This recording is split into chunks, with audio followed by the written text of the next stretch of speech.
Bab 1. Pertama kali melihatnya. Di salah satu sudut ruangan kamar, Aryo, seorang pemuda berusia 23 tahun, tampak sedang duduk di meja belajarnya yang terbuat dari kayu. Di hadapannya terdapat sebuah laptop. Wajahnya serius memandangi layar laptop tersebut. Jari jemarinya dengan lincah melompat di papan keyboard, dari satu huruf ke huruf lainnya. Sesaat dia berhenti untuk memeriksa kembali tulisan yang sudah diketiknya tadi, lalu mengoreksi beberapa kalimat. Kemudian, ia meraih gelas yang berada di sisi kanannya. Matanya melirik ke dalam gelas yang kini tinggal tersisa ampas kopinya saja. Dengan menghela nafas panjang, ia lalu bangkit berdiri dan berjalan gontai keluar kamar sambil membawa gelas sisa kopinya tersebut. Ia melewati sebuah TV LCD yang menyala di ruang keluarga, di mana Astuti, adik perempuan satu-satunya dan masih berstatus pelajar SMU, sedang duduk di sofa panjang sambil menonton sinetron yang sedang tayang di salah satu stasiun TV swasta bersama ibunya yang duduk tenang di sebelahnya. Aryo, suara ibunya yang lembut terdengar memanggil. Ia adalah seorang wanita parubaya, mengenakan balutan daster terusan, bercorak kembang-kembang. Rambutnya yang panjang melewati bahu dibiarkan terurai. Aryo menghentikan langkahnya dan menoleh ke arah ibunya dengan ekspresi wajahnya yang agak lelah. "Kamu seharian di kamar saja, ngapain toh?" tanya ibunya dengan logat Jawa yang kental. "Aryo lagi mengerjakan skripsi, Bu," jawab Aryo dengan halus. "Skripsi?" Ibunya mencoba mengulang kata yang masih terdengar asing di telinganya. "Apa itu?" "Skripsi, Bu," sahut Aryo menjelaskan. "Tugas akhir kuliah, syarat untuk lulus kuliah, jadi sarjana." "Oh, skripsi." Ibunya menganggukkan kepalanya perlahan, mencoba mencerna kata itu. Mas, isi toh, aku lagi nonton TV loh, bukan nonton badan Mas Aryo," protes Astuti tiba-tiba karena pandangannya ke layar TV terhalang tubuh Aryo. Aryo menoleh sesaat ke arah Astuti yang wajahnya tampak kesal. Dan tanpa berkata-kata lagi, ia berlalu menuju ke dapur.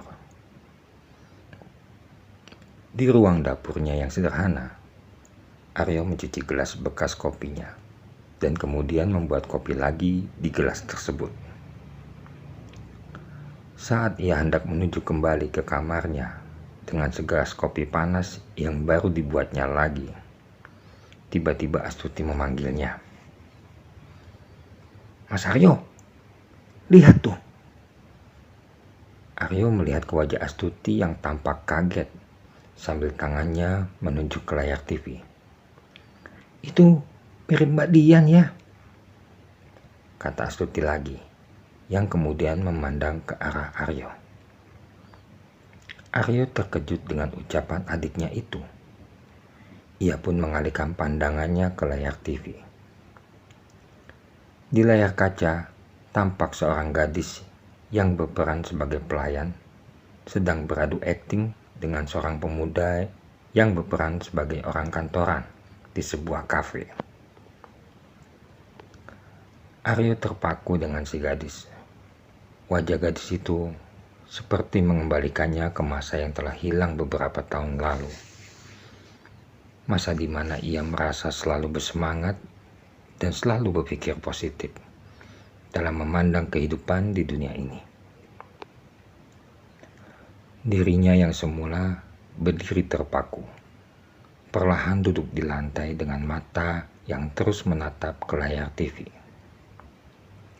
Sementara ibu dan adiknya mengamati tingkah Aryo yang terkesan lucu tersebut melalui pandangan mereka, sambil tersenyum-senyum kecil.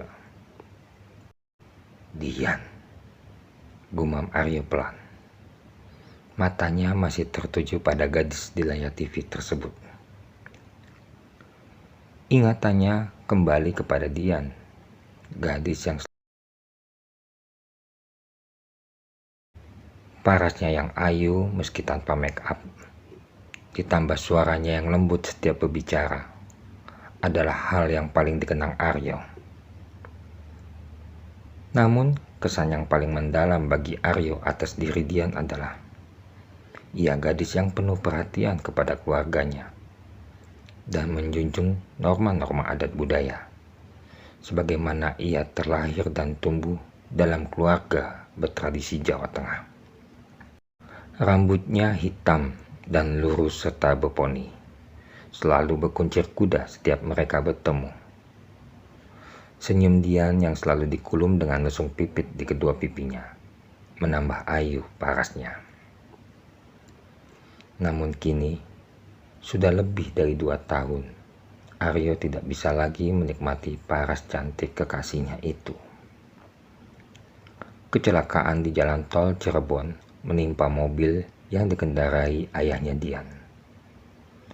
Waktu itu, Dian bersama kedua orang tuanya dalam perjalanan pulang dari Jakarta, usai menghadiri pernikahan salah seorang keluarganya.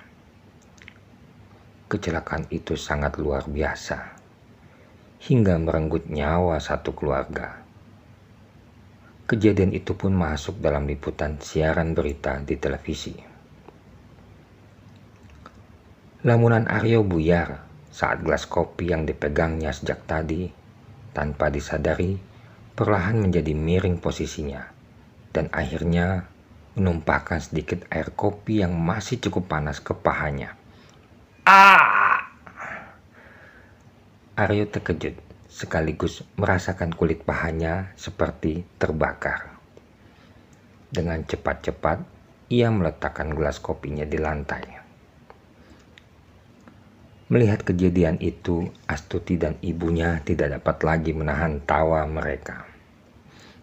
"Terbuai dalam bayang-bayang masa lalu," Astuti berseru sambil tertawa geli sekali. Aryo sedikit malu dan juga kesal dengan ucapan adiknya itu, karena terkesan mengejeknya. Walaupun sesungguhnya memang benar, ia memang sempat terbuai masa lalu saat masih bersama Dian. "Sudah toh, jangan ngenyek masmu As," kata ibunya seraya meredakan tawanya. Ia lalu bangkit dari tempat duduknya. "Sudah, ganti celanamu," katanya lagi kepada Aryo. "Biar nanti ibu bersihkan tumpahan kopimu." Ibunya lalu melangkah menuju dapur. Aryo bangkit perlahan sambil tangannya mengibas-ngibas pahanya yang basah dan masih terasa panas. Ia lalu menoleh ke Astuti yang masih mencoba meredakan tawanya dengan kedua tangannya menutupi mulut. "As, siapa sih cewek itu?" tanyanya dengan rasa penasaran kepada Astuti. "Sopo?" Astuti balik bertanya dengan senyum meledek, seolah tak mengerti pertanyaan Aryo.